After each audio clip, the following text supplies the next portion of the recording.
arrived to the parking lot here at Echo, and I am getting ready to step off onto the ice here.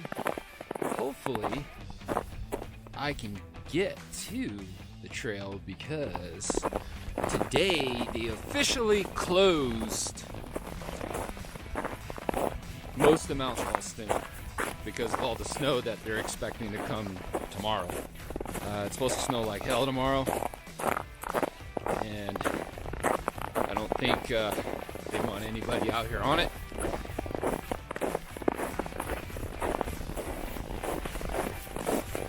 As you can see, there's a lot of snow from last week. Now, there hasn't been any new snowfall, but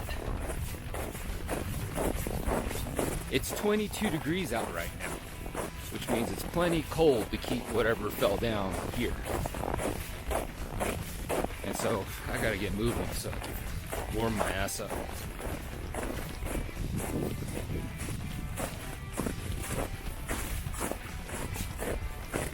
I'll get plenty hot here soon enough, so I don't want to overdress knowing I'm gonna get really warm.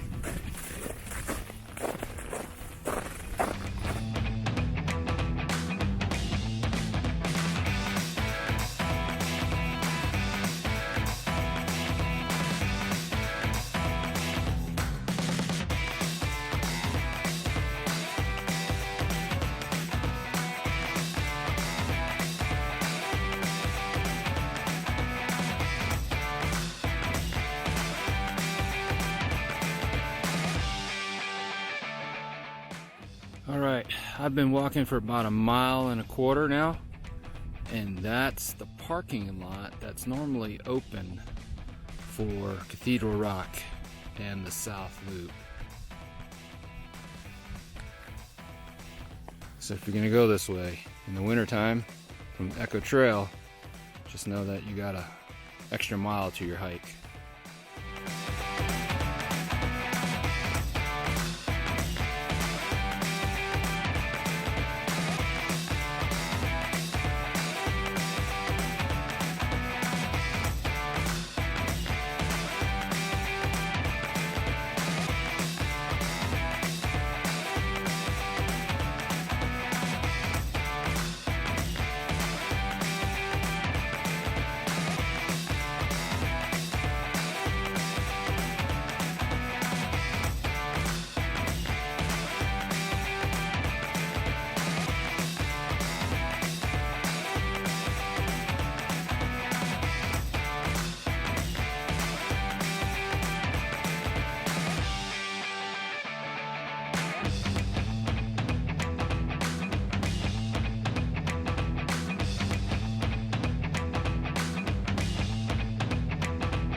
That's where I came from, and there's the valley.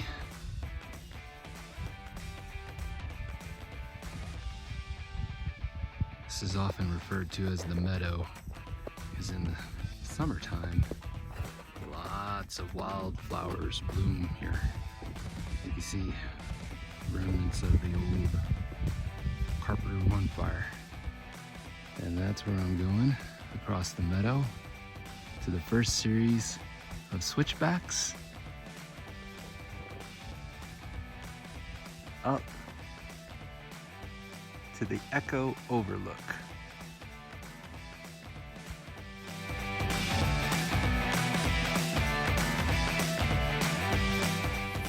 Well, unfortunately, I gotta turn around. Park rangers up here, and they say they're going to be blasting, and I shouldn't be on this side of the mountain when they do later, so I think it's a good idea for me to get the hell off this side of the mountain. So I'm gonna turn around, call it a day, and I've already hiked 2.5 miles, so it'll be a 5-mile round trip, and we'll head back to the parking lot. And since it's still early, I'll eat back at the parking lot. So let's head on back.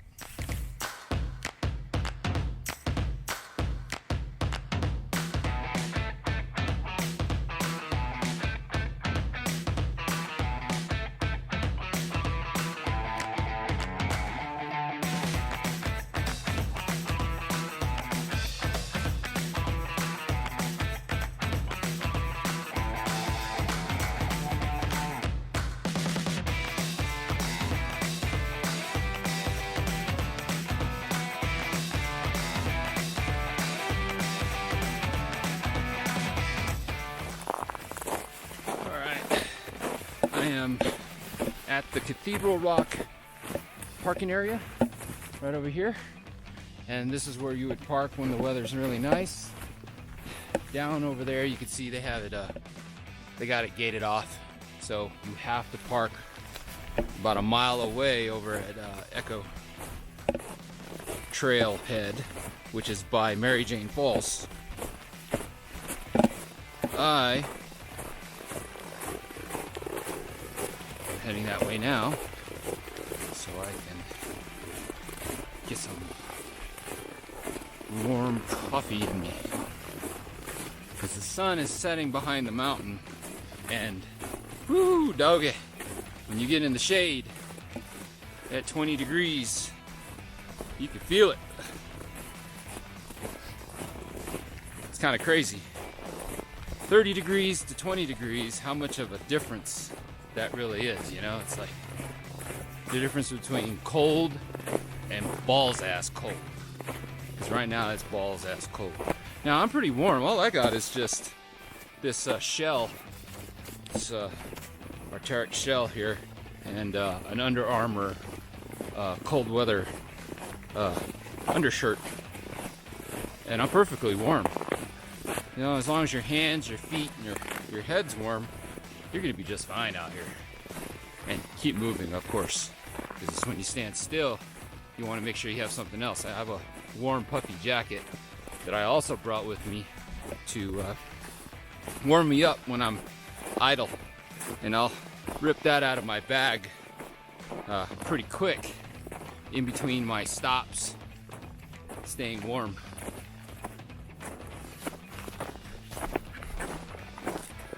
From here, you can see the lodge, Mount Charleston Lodge, that a lot of people stay at. And there's a restaurant down there that is really damn good. Highly recommend it. They got a burger over there that is just awesome.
All right, that's it.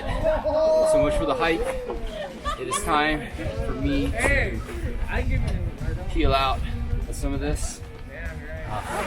Like I said, all I have is a shell, shirt, long sleeve, perfectly fine. I'm already sweating as it is, so the trick is not to overdress. The other thing you want to make sure is get yourself a set of these right here. These things are awesome. They help you walk across the ice really well. The problem I had today was that I probably shouldn't have wore these. I should have trust my spidey senses. And I don't know how a lot of thru hikers do it. They swear by it. A lot of thru hikers and a lot of section hikers, backpackers, they'll wear nothing but trail shoes on stuff like this on long backpacking trips. I'll tell you what, not comfortable. I'd rather just on a short day like this wear a nice set of hiking boots, maybe some of my old combat boots. Man, those things are infinitely warmer than what I got on now. The socks are wet from falling through the snow, and time to change out of these wet socks and into some dry ones. So, hey, if you like this video, go ahead and throw that like button down below, and I'd really appreciate if you go ahead and subscribe. It really helps the channel out a lot. I'm going to be doing more of these. This is the first hike, snow hike of the season for 2019-2020. I'm going to do a lot of snowshoeing this year, some split boarding, and some snowboarding across backcountry. So other than that, hey, appreciate you being out here with me. Again, this is Russell, Dawn to Dusk Adventures, and I'll see you on the next trail.